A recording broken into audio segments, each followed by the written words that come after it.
knife! I hate to say it, G, but your girl has gone mental. She's always been crazy. That is why I love her. But she never gets mad at you. Oh, she gets mad. One morning, after a bout of passionate lovemaking, she was making us coffee just to get a reaction. I told her I was married. You were being funny? Yeah, a practical joke, you know? Chicks love those. Paula was so angry she grabbed a knife and chased me all over the apartment. And she is scary with a knife.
Now here's a pretty prize. I smell an upgrade.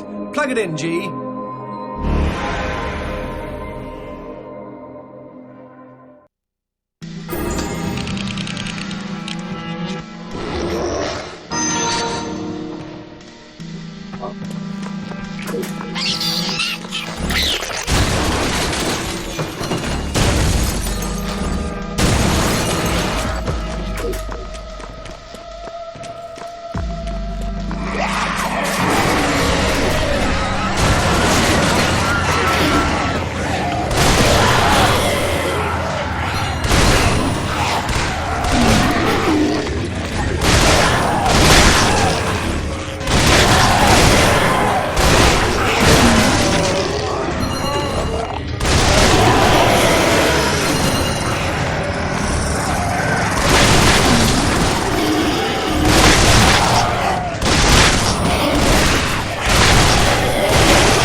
pescados locos have taken a shine to us.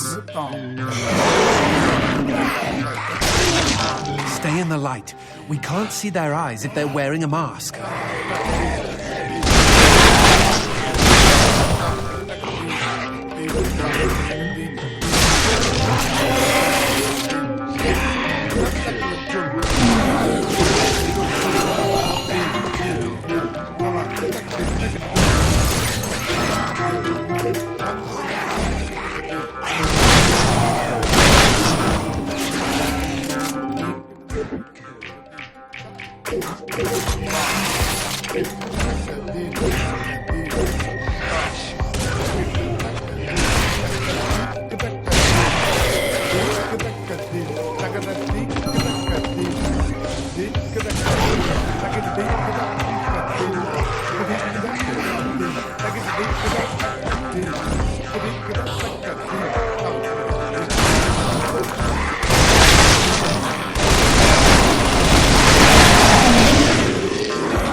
Why do I feel like I'm in a movie? What, were you raised in a barn? Which way we have the same tastes.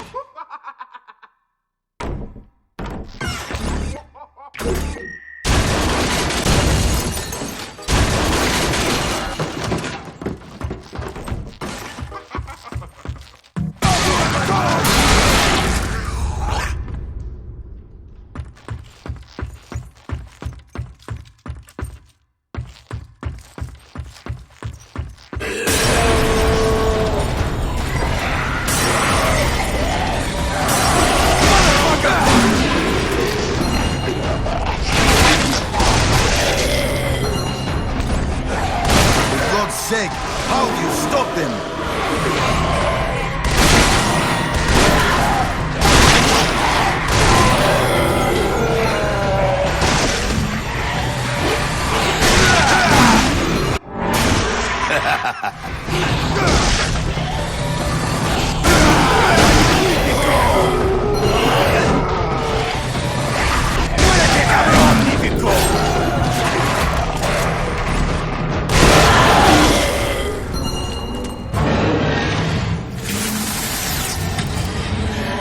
Motherfuck!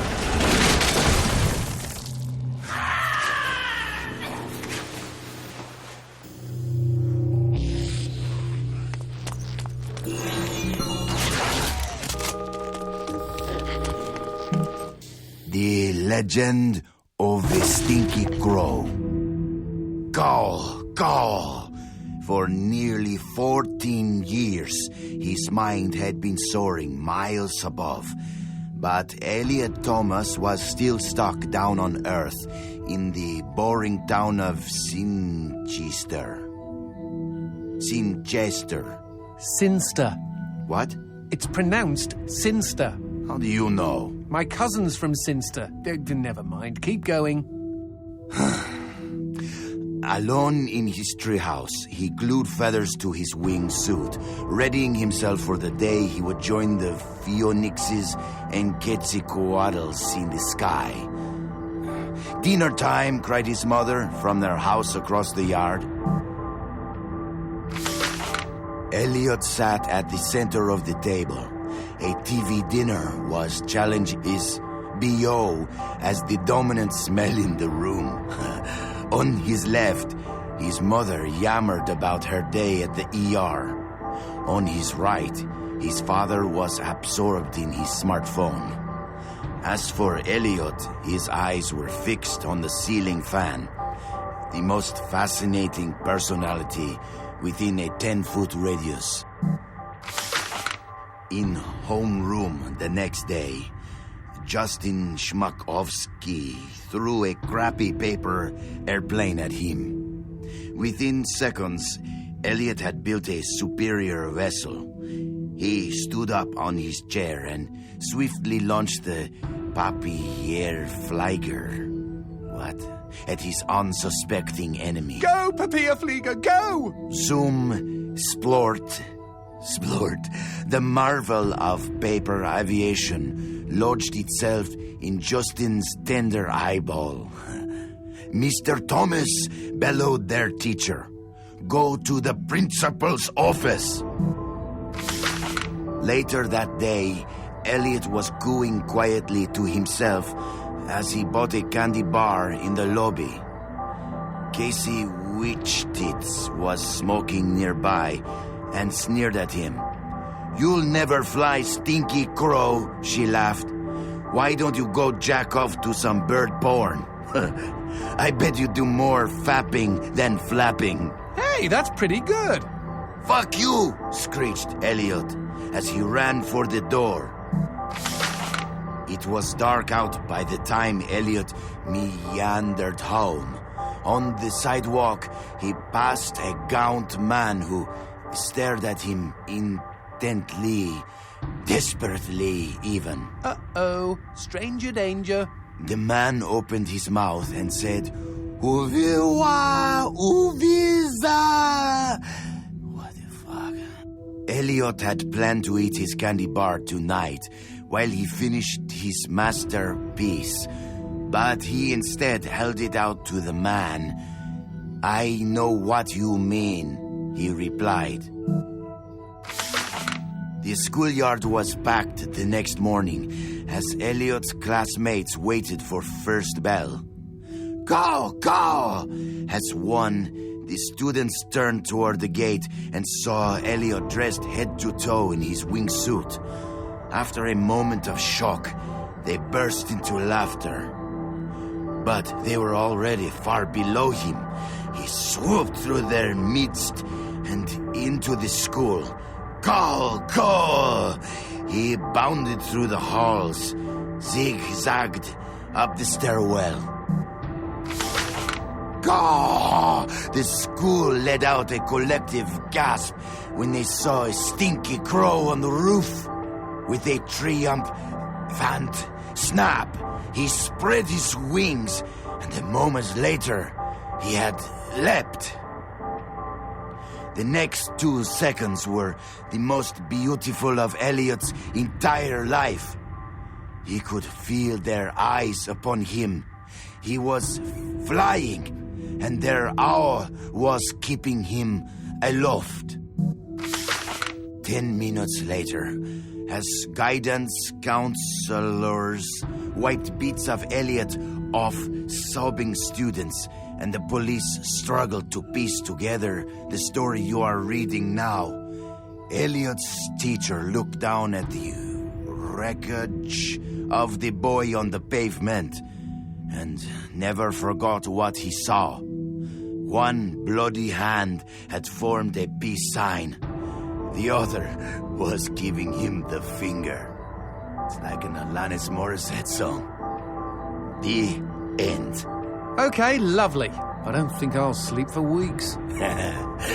Quidad, cojones.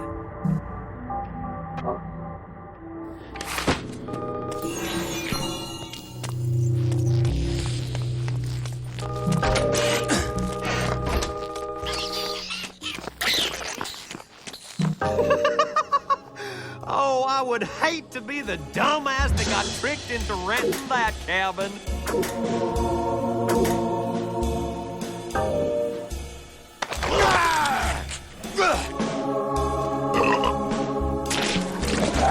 Y'all take care now.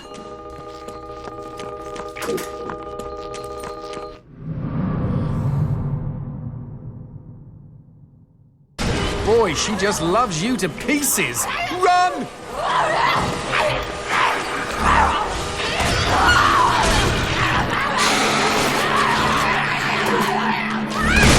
Look, there's a key. We'd better kill all the demons in case they've got more.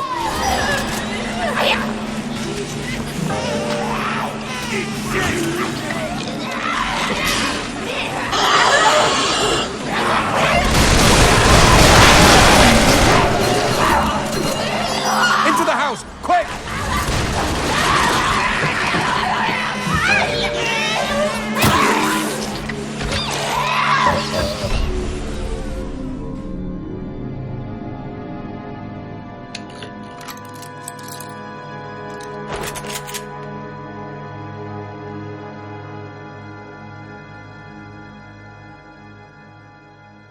Drop it.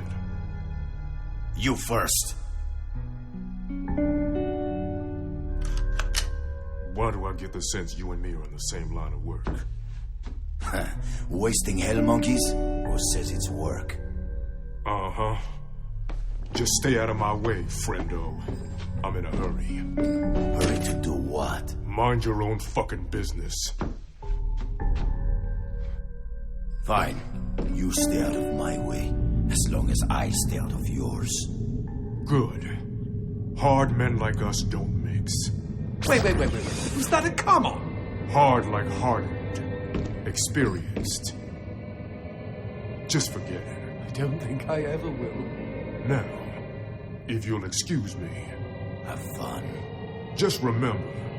I stay out of your way, you stay out of mine. Bingo.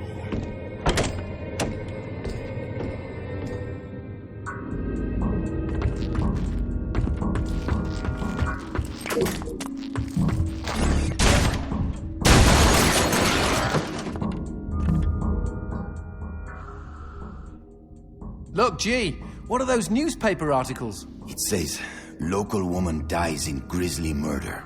Maria Domenico, a native of Langosta, was found dead early Thursday morning outside her suburban home. She was 29 years old. According to local police, her skin has been completely removed. Good Lord. She is survived by her husband, Colonel... that's weird. The name has been X'd out.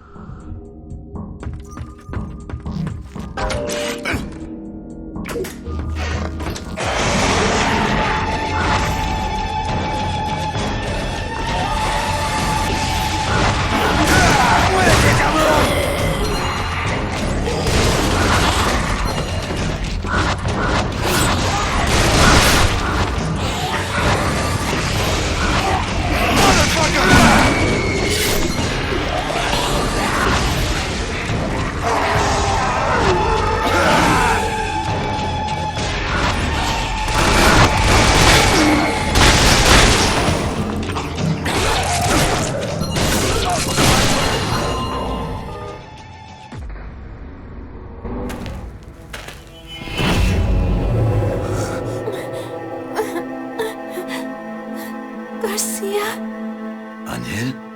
I found you at last. My love, I want to hold you. Wait. What? What's going on? No.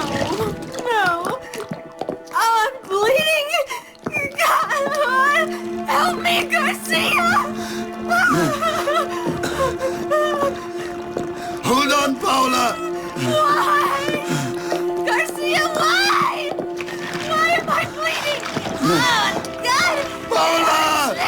Garcia, stay back!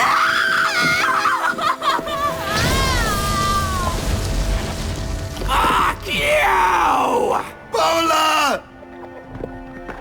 Garcia, how long must I suffer?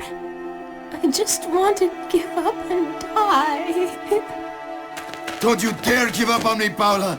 I swear I'm coming! Garcia, I don't think I can make it. Fuck! You dickwad! Fuck you! Out of my way! This one's mine. The one I loved was taken away by this fiend. I don't know why she died, but that question no longer concerns me. All I want now is to have her back. But I have the deep feeling that's not gonna happen. Because the flesh that hangs from this fucker's body looks all too familiar. This is your death, hell beast!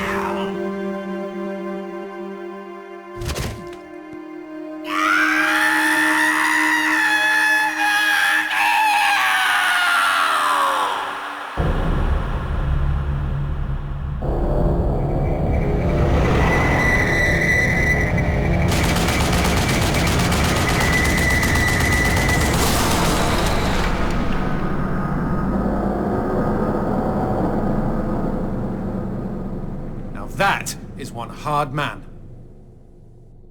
Fuck! Fuck! Fuck! Fuck! Fuck! Here I come, fucker!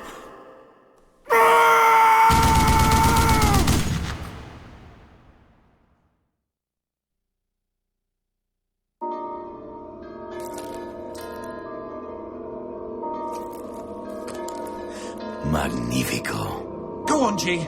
I'm ready for insertion.